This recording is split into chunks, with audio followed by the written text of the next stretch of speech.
अभी सब्सक्राइब करें हमारे चैनल माँ दुर्गा म्यूजिक को और साथ में बेल आइकन जरूर दबाएं ताकि ऑल नोटिफिकेशन आप तक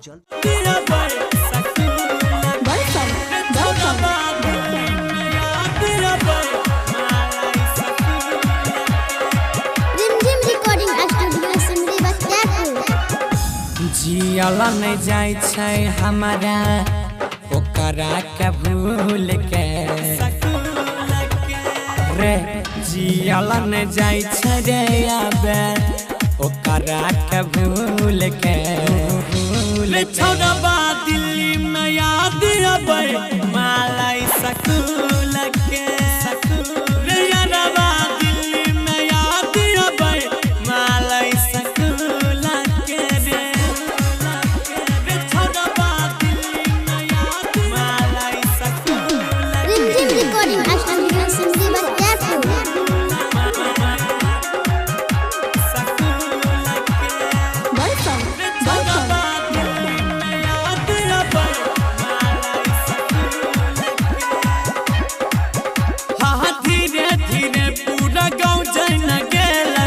जन गेलै सगर लोग रे जन गेलै सगर रे भूलै ला चाहे छियै तैयो नहीं भूलियै एहन लगाई देलक रोग रे गोदी में सुतै रहियै रे ओकरा हमे झूल के गोदी में सुतै रहियै रे सुबह शाम झूल के रे भैया दिल्ली में याद आबे मालाई सकूल के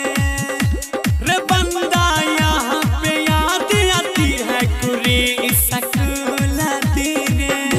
मालाई सकूल सिंगिंग बाय गौरव ठाकुर छोड़बा